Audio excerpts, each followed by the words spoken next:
Hello students, Professor Nugent here. In this video we're going to discuss using proxy variables as a solution to omitted variable bias. The question that we're going to look at is whether what to do if a variable is omitted due to data unavailability. Let's look at this population regression function as an example, where the log of wage depends on education, experience, and ability. But data on ability does not exist. If we omit ability from the regression equation, we will see that our estimates will suffer from omitted variable bias, certainly from education, perhaps from experience as well. So what are we to do? We have quite a conundrum here, that we need ability in our equation, but we don't have data on ability. So we need to figure out a way to get ability in our equation in some form. And what we're going to do is to find a proxy for ability. So our focus here is on getting unbiased estimates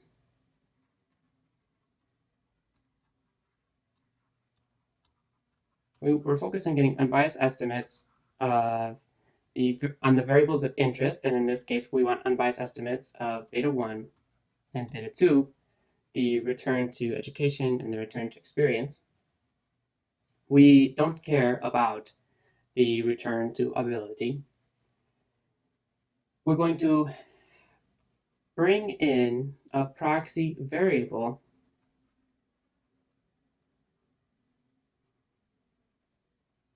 so the fix is to bring in a proxy for ability. So we can call ability the third variable x3 star. We're calling it star because it is unobserved. The proxy should be measurable, whereas ability is not measurable. Proxy should be measurable and should be correlated or have some relationship with ability.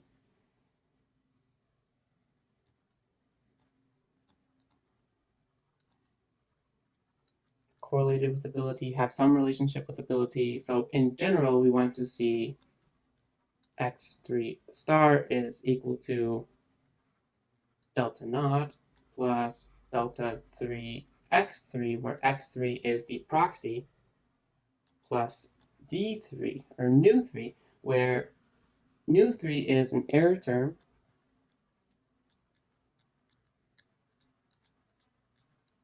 and this error term reflects that the unobserved variable and the observed proxy are not exactly related. A good proxy typically means that delta 3 is positive, so that there's a positive relationship, positive correlation between the proxy and the unobserved variable. Now we have modeled the relationship between the proxy and the unobserved variable as linear. That is the most simple thing to do.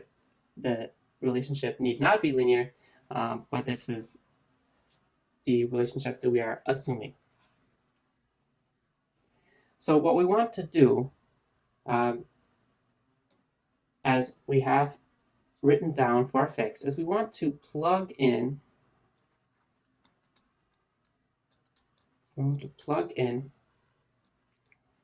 x3 for x3 star in the regression, but we need additional assumptions to be able to do that.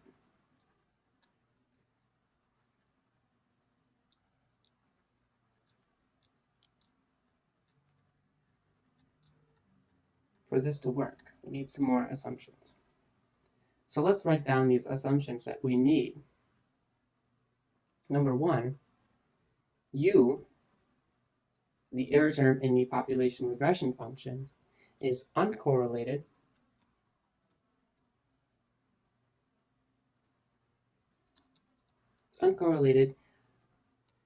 with x1, x2, x3 star, and x3. This assumption is not necessarily controversial. We're just assuming that the unobserved error term is uncorrelated with the explanatory variables. And second, the error term nu3 is uncorrelated with x1, x2, and x3, so that x3 is a good proxy for x3 star.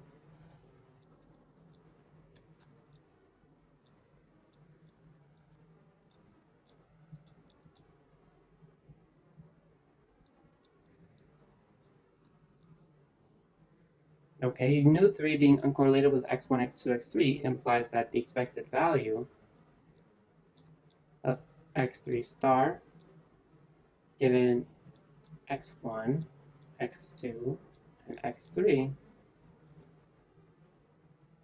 is equal to the expected value of x3 star given x3, which is equal to delta naught plus delta 3 x3. And we want these two assumptions to be as valid, as close to true as possible.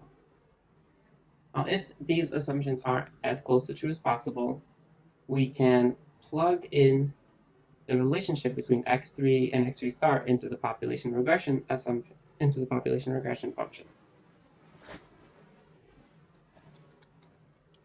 So we plug in, we have specified this relationship here.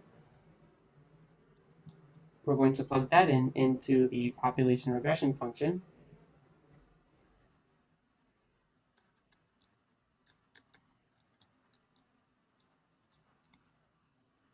And let's do that and see what we get. So we have the population regression function in general for a 3-variable model is equal to y equals beta naught plus beta 1 x1 plus beta 2 x2 plus beta 3 x3 star plus u, right? So the population regression function depends on a variable that is unobserved.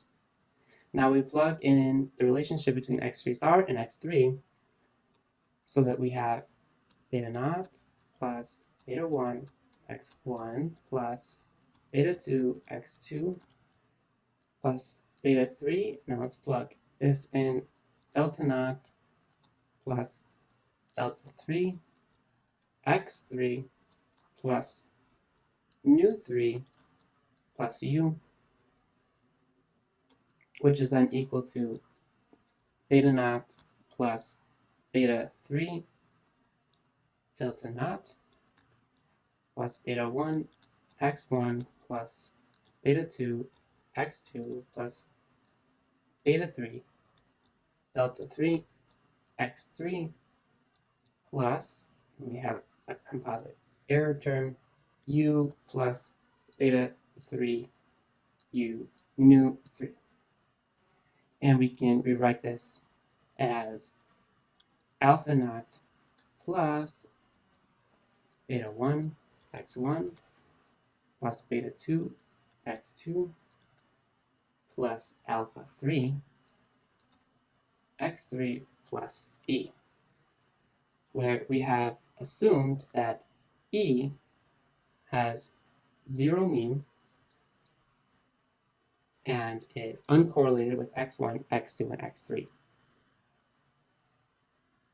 If all of our assumptions are met,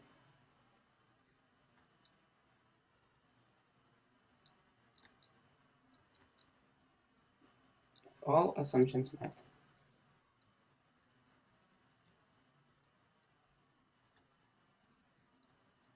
then we're going to get unbiased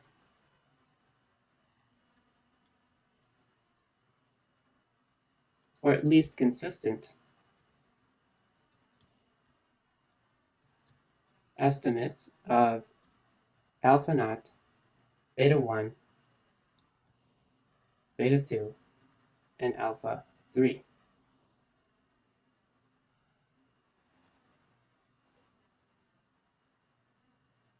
If the second assumption is not valid,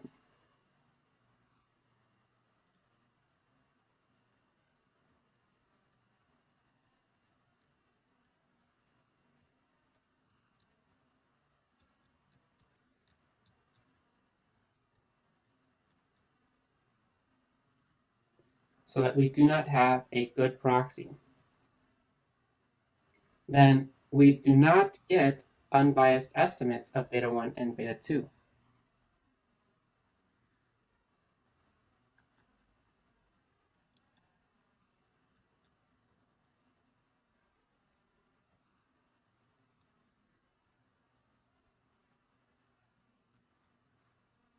Now let's look at that.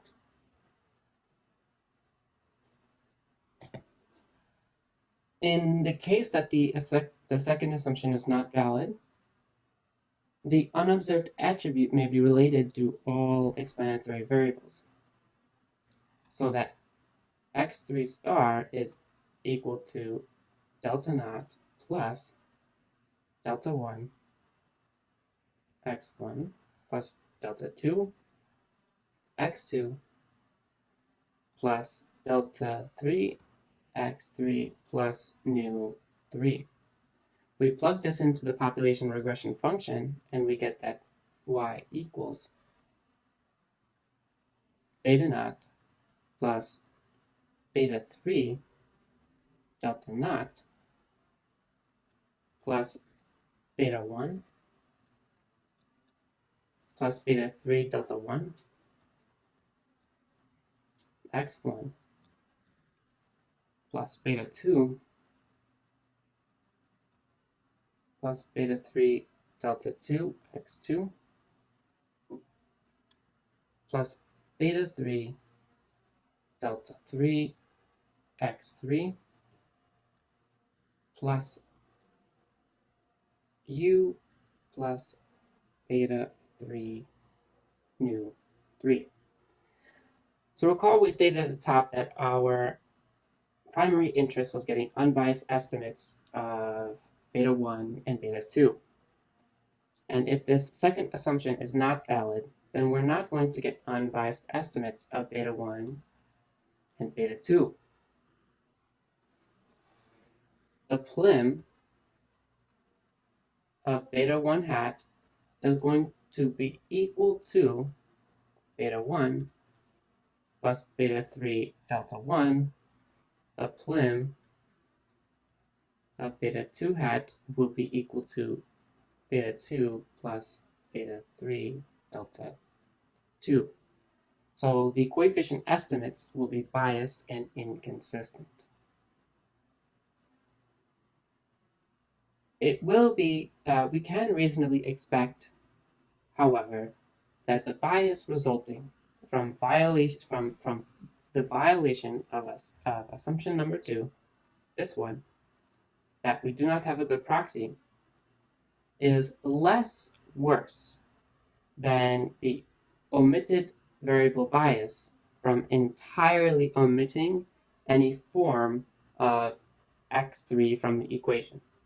So while we may get some bias, this bias may be less worse than the bias that we would get if we completely left x3 out of the equation. So we may have to just deal with this little bit of bias.